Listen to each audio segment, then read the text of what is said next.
Hallo, ich bin Jonas. Willkommen beim 9na-Tree Podcast. Heute werde ich das Buch zusammenfassen und besprechen. Das kleine Sabotagehandbuch von 1944 in der deutschen Ausgabe von Katrin Passig ist eine faszinierende Reise in die Welt des Widerstands im Zweiten Weltkrieg. Ursprünglich als Simple Sabotage Field Manual vom amerikanischen Geheimdienst OSS, Office of Strategic Services, veröffentlicht, wurde dieses Handbuch als Leitfaden für Sabotageakte im Alltag konzipiert, um das Nazi-Regime von innen heraus zu schwächen. Seine Empfehlungen wirken auf den ersten Blick oft harmlos, reichen von subtilen Störungen am Arbeitsplatz bis hin zu konkreten Anweisungen, wie Maschinen und Infrastrukturen sabotiert werden können, ohne dass Verdacht aufkommt. Auch Jahrzehnte nach der Veröffentlichung wirken viele Methoden fast komisch.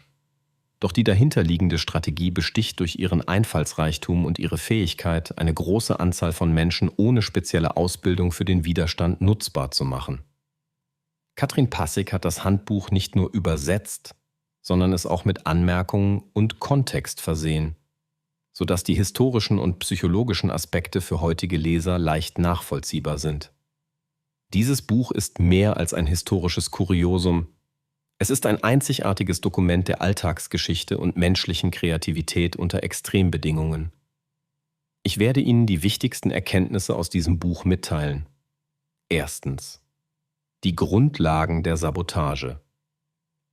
Im ersten zentralen Thema des Buches wird erläutert, wie Sabotage gezielt und effektiv eingesetzt werden kann, ohne direkt auffällig zu sein.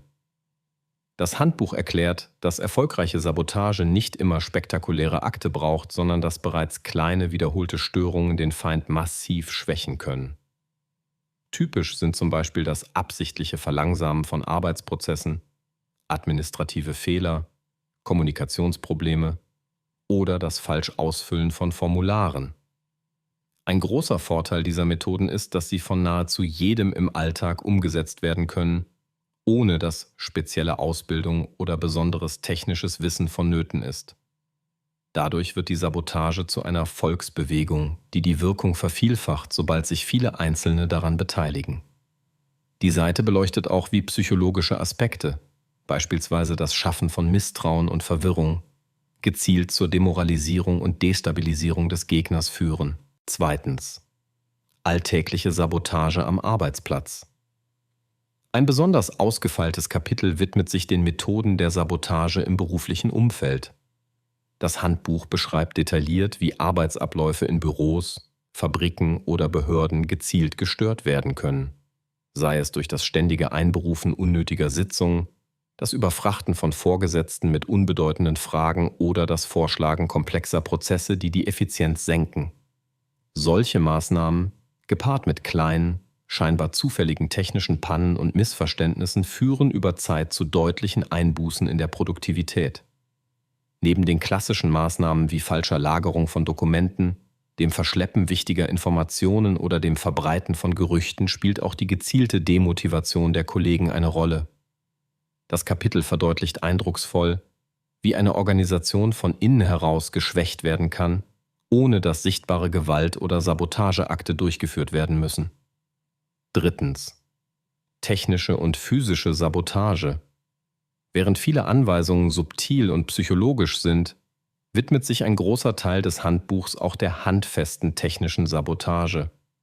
Es wird erklärt, wie gewöhnliche Gegenstände manipuliert werden können, um Maschinen und Systeme außer Betrieb zu setzen, beispielsweise durch das Verunreinigen von Schmiermitteln, das Entfernen kleiner, aber kritischer Teile oder das Blockieren von Lüftungsschlitzen.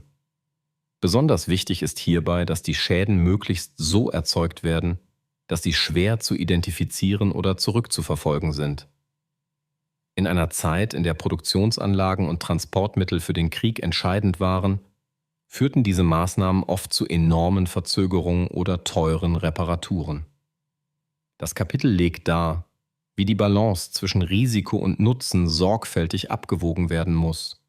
Denn auffällige oder leicht aufzuklärende Sabotageakte bringen den Saboteur in Gefahr und können die Gesamtwirkung mindern. Die beschriebenen Techniken sind einfach gehalten so, dass sie von Laien ausgeführt werden können. Viertens: Psychologische Kriegsführung und soziale Dynamik. Im 4. Fokusbereich widmet sich das Buch den psychologischen Aspekten der Sabotage. Das Ziel ist nicht nur die direkte Störung von Abläufen oder Maschinen, sondern auch die Störung des sozialen Gefüges innerhalb von Organisationen und Gemeinschaften.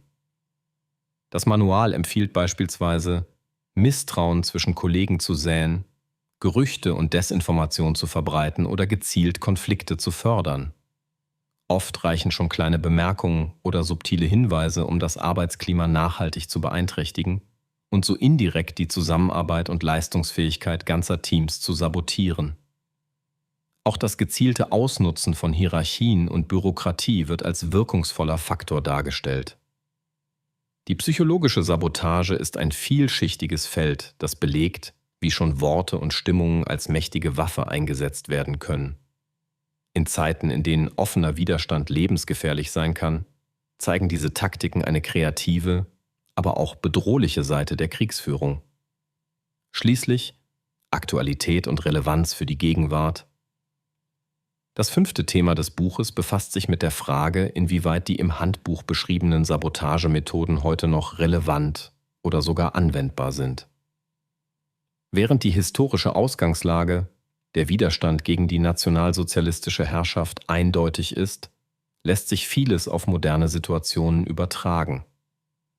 Auch in heutigen Organisationen gibt es manchmal passiven Widerstand, Ineffizienz oder unterschwellige Störungen, sei es durch Überbürokratisierung oder mangelnde Motivation. Die Grundprinzipien der Sabotage machen deutlich, wie wichtig engagierte Mitarbeiter, transparente Kommunikation und ein gutes Arbeitsklima sind, um Produktivität und Zusammenhalt zu sichern. Nicht zuletzt leistet das Buch einen Beitrag zur Diskussion um Zivilcourage, Widerstandsbereitschaft und den Wert von Freiheit.